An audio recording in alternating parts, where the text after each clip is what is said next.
Un honneur de vous retrouver pour cette nouvelle page d'information. Bonsoir à tous et bienvenue dans ce 19h à la une de ce soir. Les importateurs des produits de première nécessité ont rassuré aujourd'hui le Premier ministre de la disponibilité en quantité du riz, du sucre, de l'huile et même de la pomme de terre couvrant tout le mois de Ramadan. Cette visite des entrepôts des opérateurs économiques a été mise à profit pour attirer l'attention des importateurs sur le respect des prix des produits exonérés. Vous allez avoir les détails dans ce journal. Au moins 1400 ménages vulnérables recevront des kits alimentaires et non alimentaires dans plusieurs régions du Mali et dans le district de Bamako. Ce geste de solidarité qui s'inscrit dans le cadre du plan de réponse de l'appel d'urgence complexe de la Croix-Rouge malienne va coûter plus de 192 millions de francs CFA. SDA Complexe agro-industriel de l'international footballeur malien Seydou Keita s'apprête à fournir le marché malien de produits de meilleure qualité et ce malgré des difficultés. Vous allez découvrir ces difficultés dans cette édition et voilà donc pour les sommaires.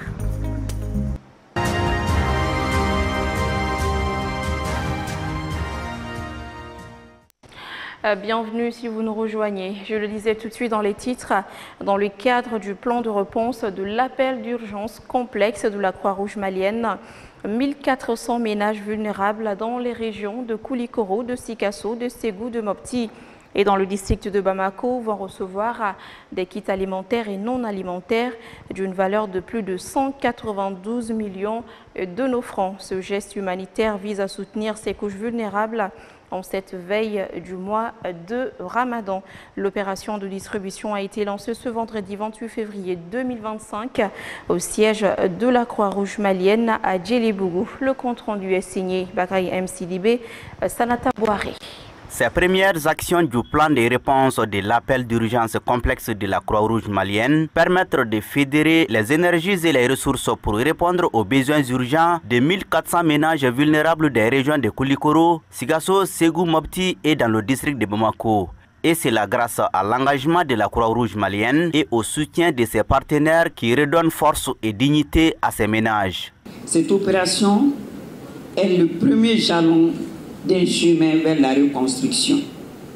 Elle est non seulement un geste humanitaire, mais aussi un engagement à préserver la dignité de ceux qui traversent des épreuves, en accord avec les valeurs de l'humanité qui nous unissent. Cette action que nous envisageons de mener jusqu'en décembre 2025 va porter sur des activités, pas seulement de distribution alimentaire, et plusieurs autres activités pour assister près de 200 000 personnes dans les 8 régions que j'ai citées.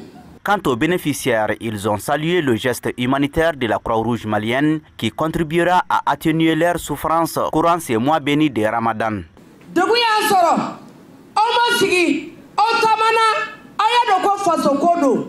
Quand nous avons été confrontés à des difficultés, vous avez été parmi les premiers à nos côtés pour nous soutenir.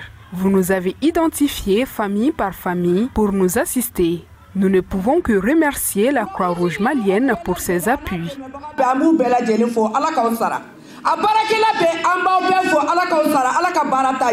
L'accès aux ressources de base devient un combat quotidien pour de nombreuses familles. Et cette chaîne de solidarité s'inscrit en droite ligne des aspirations humanitaires des plus hautes autorités. C'est une phase compliquée. C'est une phase où globalement, c'est difficile d'acquérir des fonds, mais avec une 40%, on pourra faire pour le mois à venir et le mois qui s'est déjà passé, des grandes choses pour les Maliens.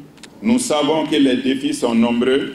Je salue et encourage tous les efforts déployés par la Croix-Rouge malienne depuis les décennies sur l'étendue du territoire national et de tous les acteurs humanitaires pour l'accompagnement constant aux plus démunis.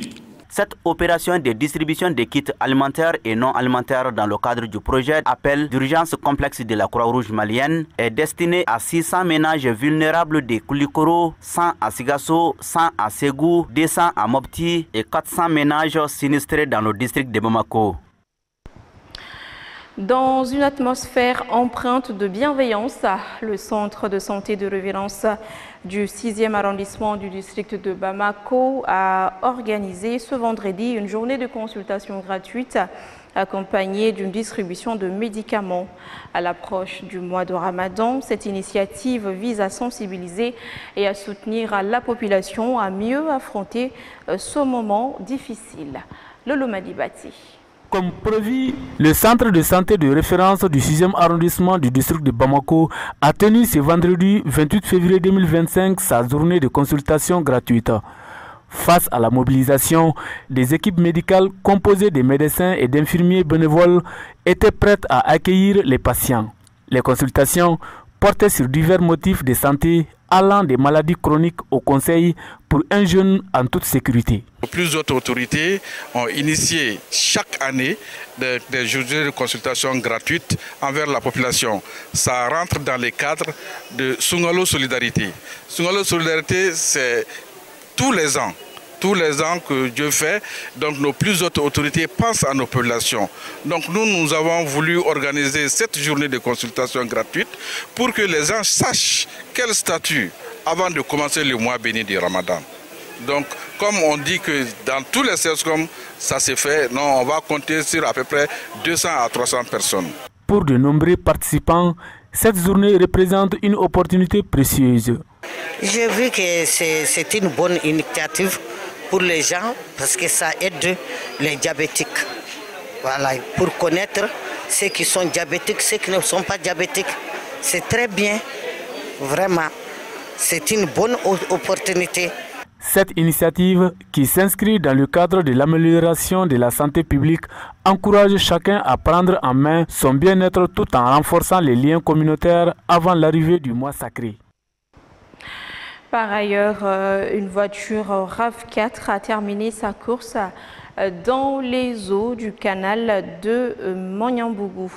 Les deux personnes à bord, dont un homme et une femme, s'en sont sortis avec des blessures. Il a fallu plus de 4 heures à la protection civile pour retirer le véhicule des eaux du canal. Et selon certains témoins, l'excès de vitesse serait la cause de cet accident.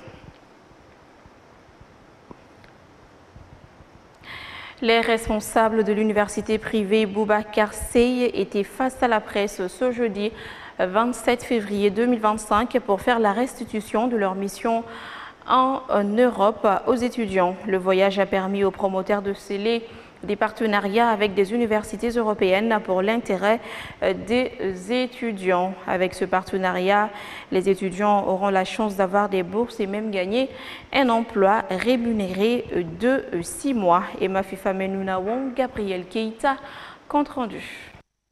Au Mali, nombreux sont les jeunes universitaires diplômés au chômage dû au mauvais profil de formation. Afin de lier l'employabilité à la formation, le promoteur de l'université privée Boubacar Seye, UPBS, a scellé des partenariats avec des universités européennes. De retour au pays, le promoteur de l'UPBS a fait la restitution des missions européennes aux étudiants.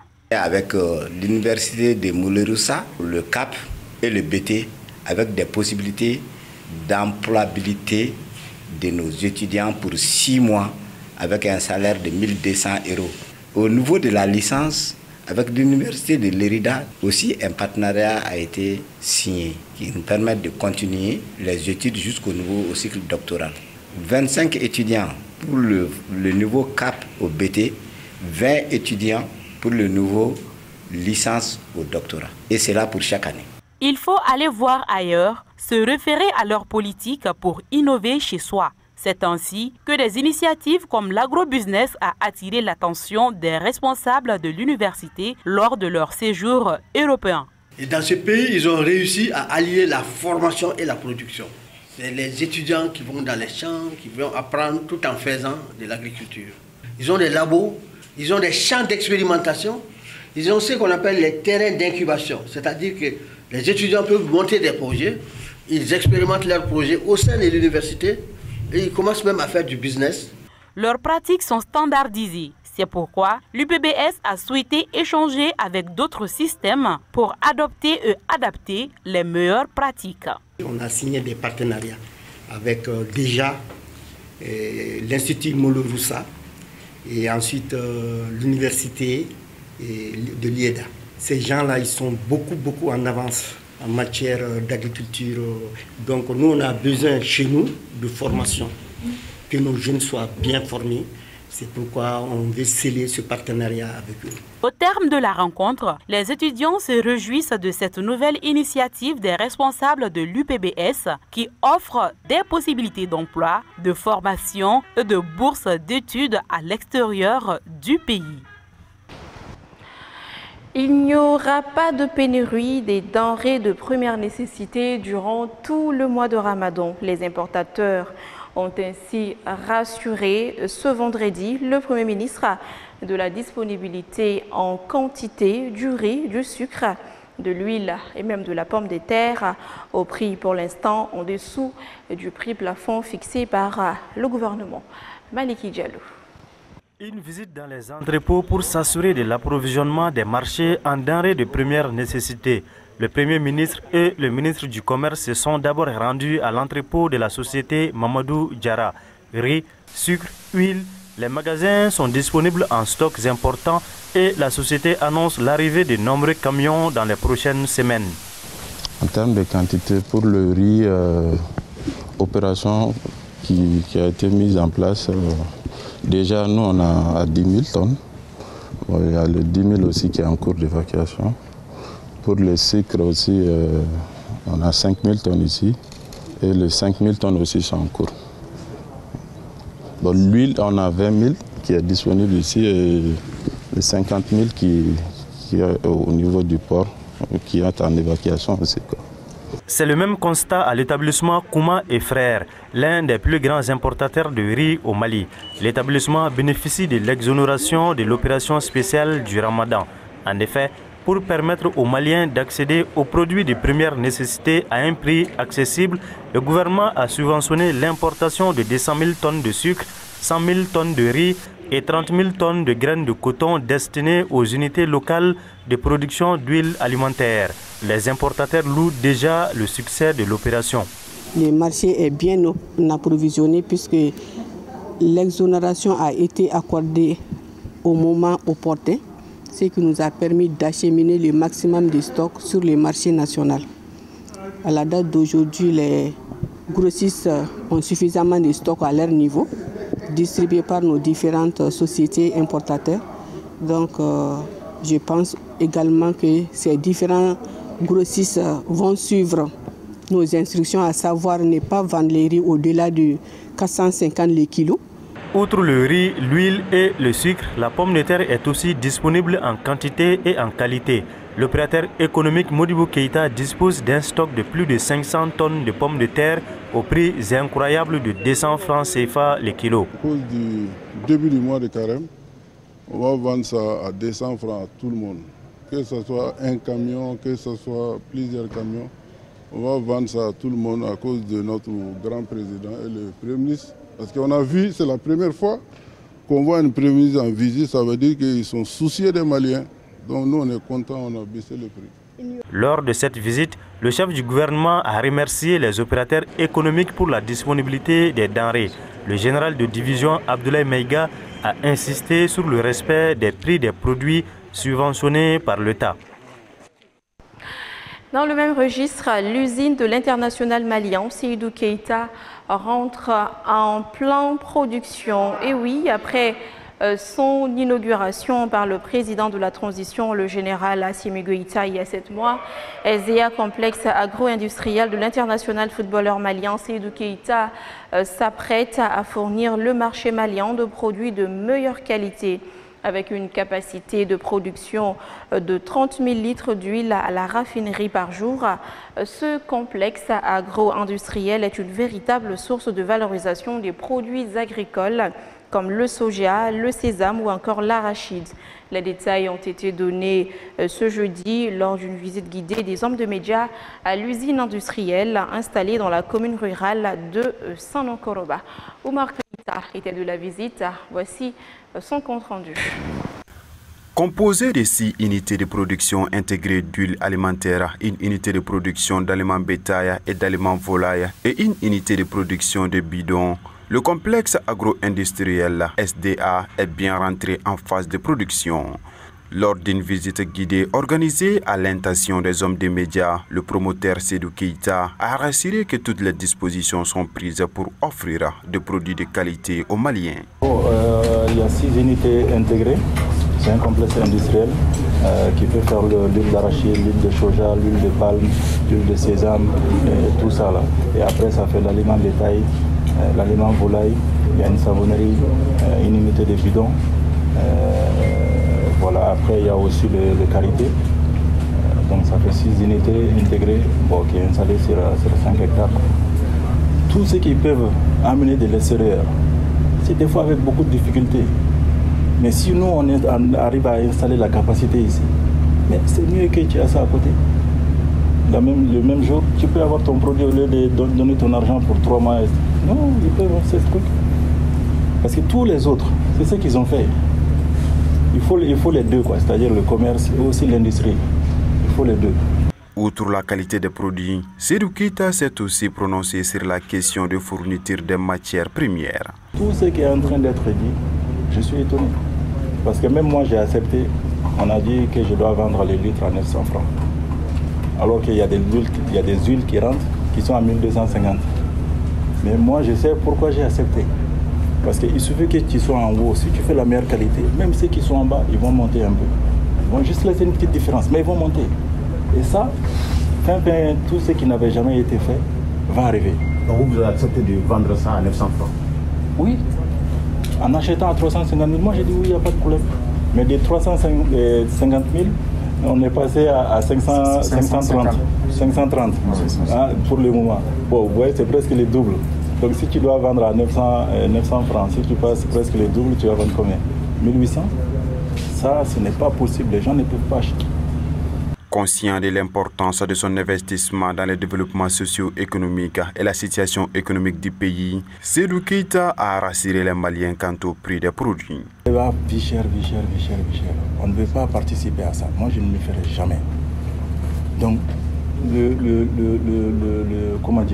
le maximum, c'est de faire en sorte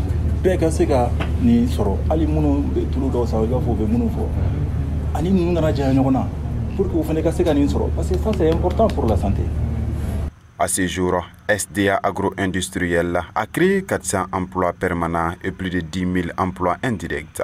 Aussi, l'usine est alimentée par une centrale solaire photovoltaïque de 10 MW qui couvre largement les besoins en électricité de l'usine. Actualité sur un tout autre plan, les travaux de l'atelier de planification et de lancement du projet améliorer l'assainissement, concevoir des villes vivables et inclusives, imiter l'économie circulaire de l'ONG Borda ont débuté ce vendredi 28 février 2025 dans un hôtel de la place. Cet atelier vise à rassembler les acteurs du secteur de l'assainissement et des zones d'intervention du projet afin d'échanger et d'identifier les activités phares de la deuxième phase du projet pour se conformer à leurs besoins. Awasanogo, Zakaria Oumar Keïta, compte rendu. Financé par BMZ à hauteur de 600 000 €, soit plus de 393 484 000 francs CFA et mis en œuvre par l'ONG Borda pour 2 ans, ce projet permettra de contribuer à un changement équitable à la création des villes vivables et inclusives à travers des approches d'assainissement décentralisé et d'économie circulaire. Ce projet doit permettre aussi d'améliorer les conditions de vie et les perspectives pour les groupes de population défavorisés. Cette rencontre regroupe différents intervenants, tels que les services techniques de l'État, les collectivités territoriales, les services, les sociétés civiles, les vidangeurs, les GIE et tout autre acteur du secteur de l'assainissement, dans le but de conjuguer nos efforts et d'œuvrer en synergie pour dénicher les réponses aux enjeux réels de nos problématiques. En effet, Borda met en œuvre depuis 2017 des projets d'assainissement et de développement au Mali pour renforcer la capacité des acteurs municipaux et nationaux, faciliter la durabilité et la mise en œuvre à grande échelle des services d'assainissement améliorés et décentralisés, et également à contribuer à renforcer les structures sociales dans les zones urbaines particulièrement vulnérables. La représentante du ministre de l'Environnement, de l'Assainissement et du Développement durable a salué l'engagement de Borda et tous les acteurs impliqués dans ce projet pour l'amélioration du cadre de vie de la population malienne. Les actions de la seconde phase du projet vont contribuer sans nul doute à la réduction des risques sanitaires, à l'amélioration du cadre de vie des populations, à protéger l'environnement et à contribuer à l'atteinte des ODD. En somme, c'est un moyen de lutter contre la pauvreté par la création d'emplois. Aussi, j'invite les collectivités, les chefs de quartier, les vidangeurs et toute la population des villes bénéficiaires à pleinement jouer leur rôle. Quant au département en charge de l'assainissement, il ne ménagera aucun effort pour accompagner l'ONG Borda Mali dans la mise en œuvre de cette seconde phase qui s'inscrit en droite ligne de la politique nationale d'assainissement et qui contribue favorablement à l'amélioration du cadre de vie des populations.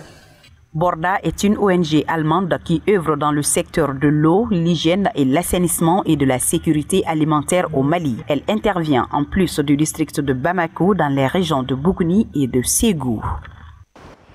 La 8e édition du festival Ali Farka Touré se tiendra les 7, 8 et 9 mars 2025. L'annonce a été faite ce vendredi 28 février 2025 en faveur d'une conférence de presse. Organisée par la Fondation Ali Farka Touré, outre le caractère festif, ce festival mettra à l'honneur les valeurs d'humanité, de paix et de solidarité auxquelles Ali Farka Touré a été attaché toute sa vie. La Sinjakité. Organisée en pleine période des Ramadan, cette édition vise à fusionner les dimensions spirituelles et culturelles en faisant de l'événement un véritable espace de partage et de célébration des valeurs de fraternité. La Fondation Ali Farka Touré, fidèle aux idéaux du légendaire artiste, a choisi les thèmes racines, solidarité et vivre ensemble pour cette édition. Un thème qui résonne particulièrement avec l'esprit du mois sacré. Cette année, ça va être vraiment différent des autres années. Ce n'est pas un festival normal, c'est vraiment un cas spécial. Quand on a décidé de prendre, c'est-à-dire les dates du festival, on a discuté un peu comment on va le faire cette année, puisque ça coïncide, nos dates coïncident avec le mois de Ramadan. Normalement, on aurait dit, bon, on annule, on attend l'année prochaine. Donc, on a décidé enfin de le faire. Voilà. Et je pense que c'est bien de faire chaque fois la musique, voilà. Mais souvent aussi, c'est bien de passer un peu comme ça. Le festival sera un lieu de rencontre et de célébration dans un cadre où l'harmonie entre la spiritualité du Ramadan et la culture musicale sera au cœur des préoccupations. La Fondation Ali Farka Touré, en poursuivant la vision de son fondateur, souhaite faire de cette édition un événement où l'art, la culture et les valeurs humaines se rejoignent pour offrir à la communauté un moment inoubliable. Et généralement, nous voyons des événements de programmation artistique lors des festivals. Mais cette année, nous avons souhaité partager l'homme au-delà du musicien qui est Ali Farka. Donc les moments les plus forts seront les moments de rupture collective. Ce seront aussi des moments de partage avec le CESCOM de l'AFIA à Sakola 2, avec un don que nous allons faire, si Dieu le permet. Et aussi nous aurons un espace où les gens pourront venir se reposer pendant les 2 jours sous les tentes ici sur le site du festival. Il y aura aussi un moment pour les enfants. Et comment partager aussi la vision de Ali avec les enfants. Nous allons également proposer un siège pour la fondation Amarek Sahel et le festival. La 8e édition du festival Ali Farka Touré promet ainsi d'être un événement unique, mêlant culture, spiritualité et solidarité, tout en rendant hommage à l'artiste et à ses valeurs intemporelles. Et voilà, cette édition est terminée. Merci à tous ceux qui ont contribué à sa réalisation. Un grand merci à vous également de l'avoir suivi. Au plaisir de vous retrouver la semaine prochaine pour de nouvelles informations. D'ici là, prenez bien soin de vous et très bon week-end. Bonsoir.